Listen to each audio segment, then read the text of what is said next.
I'm pretty sure that at some point somebody has given you the advice to enjoy the process. I'm also pretty sure that at no point did anybody tell you how to do that, or why you should do that, or what it means at all. I mean, we hear it all the time, but have you ever stopped and thought about whether or not it's actually good advice in the first place? It turns out there's a lot more to enjoy the process than I thought, and it's not just important, it's kind of the whole point. And if you do it the wrong way, it can really mess you up, both in terms of your photography and, like the rest of your life and stuff. So let's break it down into 3 key ideas that you can start to use while you're taking photos straight away, and then we'll tie it all together at the end by talking about the Olympics.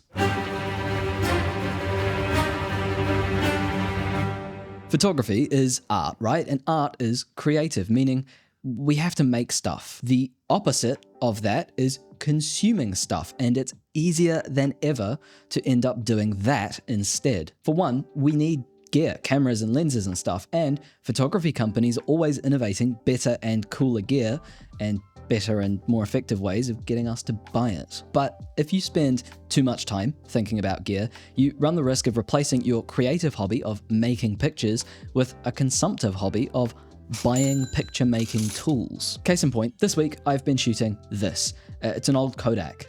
That's all you need to know. I'm not going to sit here and talk your ear off about the history of these Kodak cameras and whether or not this one has the best lens coatings, because to be honest, it's irrelevant. You don't need to go buy one of these. If you think the photos I end up taking with it look good, that's A, very kind of you, thank you, but B, almost definitely not because of the camera. It's a bit like that meme that says that normal people use their audio gear to listen to music and audiophiles use music to listen to their audio gear. That one is kind of obvious, and we all kind of know we're all supposed to go out and make photos more than we sit at home scrolling eBay listings. But that's only level 1. See, consuming is sneaky, and sometimes you don't even realize you're doing it. For a long time, when I was starting out as an online photographer, I had Instagram in mind when I was out taking pictures. It wasn't my main focus, but it was somewhere back there ticking away. And I would go out and I would take photos, I would get home and stay up really late before work the next day so that I could develop and scan everything to post it as quickly as possible. I got tricked, bamboozled into thinking I was being creative. In reality, I was just doing the work required to consume Instagram likes. I'm definitely better now though. Follow me, that Hunter Creates things. But motivating yourself from within can also be a little bit of a trap. For example, you might be saying, I need to go out to take great photos so that I can prove to my internalized father figure that I'm good enough. Just me? One way that you could take back some control from social media would be to showcase your work the way you want to, by building a website with today's video sponsor, Framer. Framer is the best online tool for creating and publishing websites. Keyword, creating. See, Framer is made to be creative with. I had a look at some of the winners and finalists of the recent Framer Awards, and there is so much talent and inspiration there. Check this out. It's a portfolio designed to look like a Mac by Asha Gavron. And this one, Hue House, a design agency page with absolutely bonkers animations. Or this portfolio by Sun Hung with really big, bold graphics. All of those were made with Framer.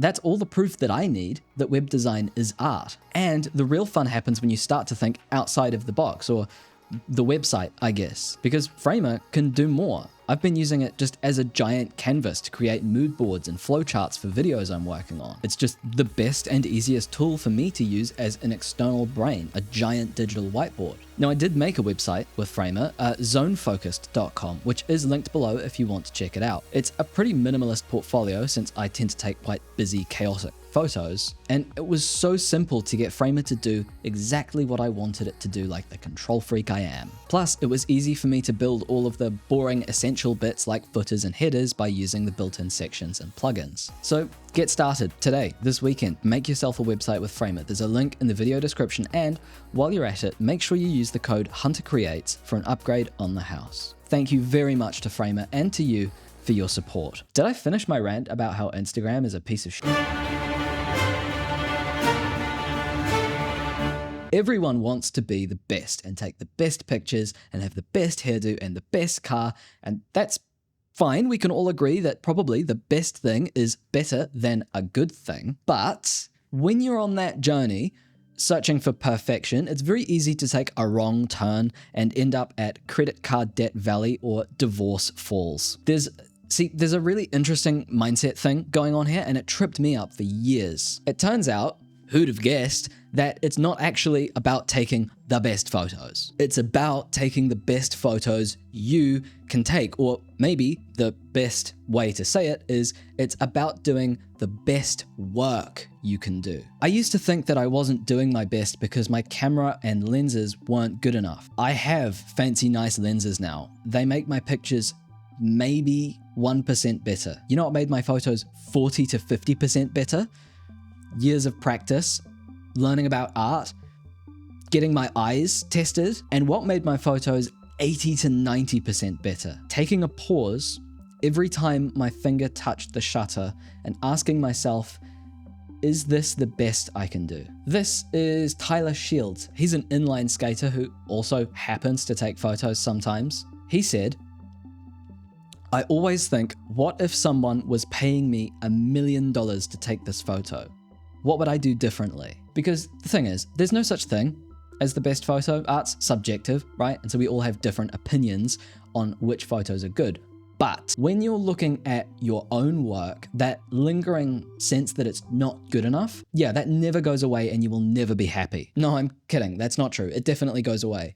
When you know that you did your absolute best, when you spent an extra 15 minutes fiddling with the light to get it just right, when you put in the hours and hours of practice zone focusing so that you never miss focus. I have a theory about doing your best and how it relates to enjoy the process. Let me try to explain it like this. One of the reasons that I think old cameras like this and the analog process in general is so rewarding is because it gives you more opportunities to do your best work. I mean, think about it. This thing, it doesn't have a light meter. I'm using my eyes to meter. I'm mostly using my eyes to focus by distance too. And at the end of the day, when I get home, I have to develop it. That's a whole extra process that you can learn and master. There's so much that goes into developing your film. Like, you can agitate it a little bit more harshly to make the grain pop just a little bit more. Or you could think to yourself that maybe you underexposed a couple of shots so you can develop it for just a little bit longer. Yes, developing your own photos is work and effort. Surely that won't come back to the main point and be of critical importance later. And after it's developed, you have to scan it. Scanning is really fun for me at the moment because I'm only really starting to get good at it now. I've been developing my own film for years, and in the darkroom, I'm a wizard. Hey, get out of the comment section telling me I'm not a real photographer because I'm not making prints. I can do fiber-based multigrades in my sleep.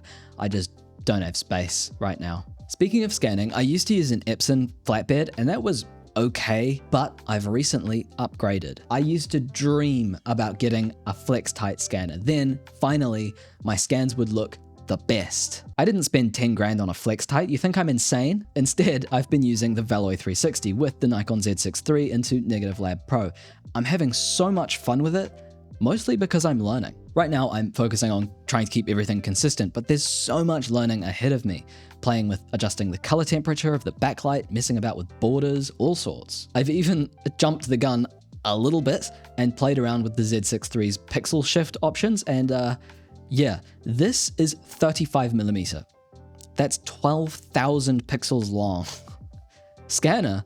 I hardly know her. I actually emailed Veloy and asked if they would send me a few extra bits and pieces, and they were kind enough to, as well as a discount link for you. So if you're interested, there's a link below. All that rambling about developing and scanning is to sort of prove a point. Doing your best really means putting in as much effort to make something beautiful as you possibly can. Because when you're sitting there wishing that you had a Leica so that you could take better photos, why do you want them to be better? Again, you got tricked into consuming, this time, other people's opinions. Of course, we love it when people blow bubbles up us and tell us that we're great, but it's not artistically fulfilling. It's just good for your ego. In fact, tinfoil hat time, I think that at least part of what makes great art great is the amount of effort that went into it. Think about the cathedrals that took hundreds of years to build. Think about how many hours Seurat spent painting this one dot at a time. Think about how many times Pro Tools has crashed on Trent Reznor. Effort is good for your art and it's good for your soul. Please stop emailing me about AI sponsorships. The answer is always no. You know, we've talked a lot about the process, but not so much the enjoy. You don't need to be banger-pilled, you need to be fun-maxing. Never optimize, always play. This is the coolest human being alive, Alyssa Liu. She won gold for figure skating at the recent Winter Olympics. Figure skating is a little bit like photography, given that it's a wee bit of art and a wee bit of physics. It's not my thing though. I can go like around the rink, but only if I'm in panic grabbing distance of the sides. The point is this, Alyssa didn't follow the figure skating playbook. I didn't know this before, but figure skating has a long history of abusive coaches, starvation diets for the athletes, brutal training, and hyper-optimized routines. And Alyssa said, that. She decided to do things her way, and her performance was so cool that not only did she win, but she became completely famous to people who don't care about ice skating at all overnight. She made figure skating fun. You can't compete with someone who's just there to have the most fun possible. I found this tweet by a bloke named Brad Stulberg, and he wrote a few bangers in here that I really wish I could plagiarize. He said, one of the greatest competitive advantages is having fun. People love to romanticize the athlete, artist, or entrepreneur, artist, that's us, who has a chip on their shoulder fueled by anger and resentment. But the truth is that if you're not having fun, you're not going to last as long at whatever it is you do, and you certainly won't get the best out of yourself. There's a foolish idea that you either have to be full of intensity or full of joy. But that's nonsense. What makes for excellence, and not just in sports, but in anything, is the combination of intensity and joy. It's the latter that makes the former sustainable. But she didn't just enjoy. She followed the process. She worked hard. The difference is that she loves working hard. You're pretty scrappy. I love struggling, actually. You do? Yeah, it makes me feel alive. Alyssa Liu enjoys the process. Luckily for us, walking out the door to go and take photos is way easier than doing a triple axel. And it's really fun.